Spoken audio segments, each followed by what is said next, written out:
అందరికీ నమస్కారం. Tech YouTube ఛానల్‌కి స్వాగతం. మనం ఈ రోజు ఏంటంటే మన డొమైన్‌ని హోస్టింగ్ ప్లాన్‌ని కనెక్ట్ చేసాం. దీనికి ఏంటంటే ప్రీవియస్‌గా మనం లాస్ట్ వీడియోలో ఏం చెప్పుకున్నామంటే మన మన బ్లాగ్‌ని బ్లూ హోస్ట్‌లో ఉండేదాన్ని హోస్టింగర్‌కి మైగ్రేట్ చేసుకున్నాం వర్డ్‌ప్రెస్‌ని. ఫస్ట్ ఇప్పుడేం చేయాలంటే డొమైన్ కూడా కనెక్ట్ చేసుకోవాలి. అది సింపుల్ ప్రాసెస్ అనమాట. ఇది మన పాత వెబ్ చూసుకుంటే మనకి చూడండి ఈ వెబ్‌సైట్ అయితే మనకి కనెక్ట్ అయిపోయినాయి.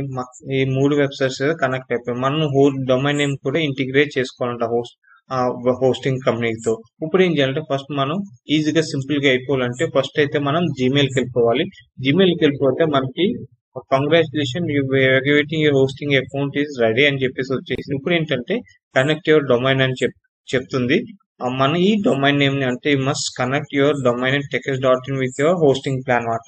డొమైన్ నేమ్ ని హోస్టింగ్ ప్లాన్ తో కనెక్ట్ చేసుకోవాలి. కనెక్ట్ చేసుకోవడానికి just connect your domain name అని కొట్టండి. డొమైన్ నేమ్ అని కొట్టిన తర్వాత మనకి డాష్ బోర్డ్ ఓపెన్ అవుతుంది. డాష్ బోర్డ్ ఇది ఇక్కడ ఓపెన్ అయిన తర్వాత మనకి ఈ సపోజ్ టు ఇది ఏంటంటే how to point domain to hosting అనమాట. ఈ డొమైన్ నేమ్ ఎలా కనెక్ట్ చేసుకోవాలంటే ఈ చేంజ్ డొమైన్ నేమ్ సర్వర్ లోకి చేయాలంటే ఫస్ట్ అయితే మనం మన వేరే హోస్టింగ్ ఉంది కదా, మన డొమైన్ నేమ్ ఎక్కడ ఉందో అక్కడికి వెళ్ళిపోవాలి.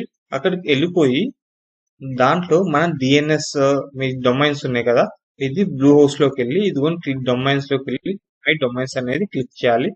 ఈ మై డొమైన్స్ క్లిక్ చేసిన తర్వాత ఈ డొమైన్స్ పేజ్ లోకి వెళ్తుంది. ఇప్పుడు ఈ డొమైన్స్ పేజ్ లోకి వెళ్ళిన తర్వాత ఇక్కడ మేనేజ్ సెట్టింగ్స్ లోకి వెళ్ళాలి. ఆల్మోస్ట్ ఎవ్రీ కంపెనీ ఇదే ప్రాసెస్ ఉంటుంది. ఈ డొమైన్ లోకి వెళ్ళిపోయి ఇక్కడ డిఎన్ఎస్ ఉంది కదా, డిఎన్ఎస్ క్లిక్ చేసి ఈ డిఎన్ఎస్ లో మనం ఏం చేయాలంటే ఇది చేంజ్ చేయాలి. నేమ్ సర్వర్స్ అనేది ఇది చేంజ్ చేయాలి. టు చేంజ్ దట్ వన్ మనం ఏం చేయాలంటే ఎడిట్ క్లిక్ చేయాలి. ఎడిట్ క్లిక్ చేసి కస్టమ్ క్లిక్ చేయండి. కన్ఫర్మ్ చేంజ్ అని కొట్టండి. కన్ఫర్మ్ చేంజ్ అని కొట్టి మళ్ళీ మన ఇక్కడికి వచ్చేసి ఈ రెండు కాపీ చేసుకోండి. మూవ్ చేసి ఈ రెండు ఇదిగోండి ఇది కాపీ చేసుకుందాం. కాపీ చేసుకుని ఇక్కడ పేస్ట్ చేసుకోవాలి ఫస్ట్ వన్. అలాగే కాపీ చేసుకుని దీన్ని కూడా ఇలా పేస్ట్ చేసుకుని సేవ్ అని క్లిక్ చేస్తే మన డొమైన్ నేమ్ అనేది మన డొమైన్ నేమ్ అని హోస్టింగ్ అటు ఇంటిగ్రేట్ అయిపోయింది. ఇది అవడానికి కొంచెం టైం పడుతుంది, డోంట్ వరీ అనమాట. మేబీ 24 hours పట్టొచ్చు, 48 hours పట్టొచ్చు. మనం సక్సెస్ఫుల్ గా ఇది అయితే అప్డేట్ చేసేసాము.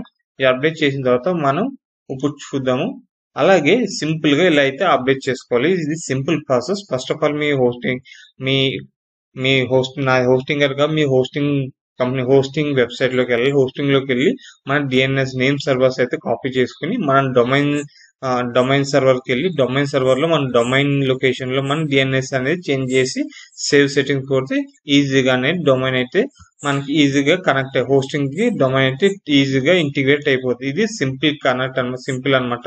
కనెక్ట్ చేసుకునే డొమైన్ నేమ్ ని హోస్టింగ్ ప్లాన్ తో లింక్ చేసుకునే విధానం. మీకు ఈ వీడియో ఇన్ఫర్మేషన్ మీ వీడియో అయితే క్లియర్ అయింది అనుకుంటా. ఐ హోప్ మీకు ఈ వీడియో అయితే మీకు ఇలాంటి మరికొన్ని money making online digital marketing tutorials కోసం ఈ ఛానల్ సబ్స్క్రైబ్ చేయండి. అలాగే నా బ్లాగ్ ఫాలో అండి. ప్రతి ఆర్టికల్ అయితే నేను బ్రీఫ్ గా రాసి బ్లాగ్ లో పెడతాను. Thank you. Stay tune.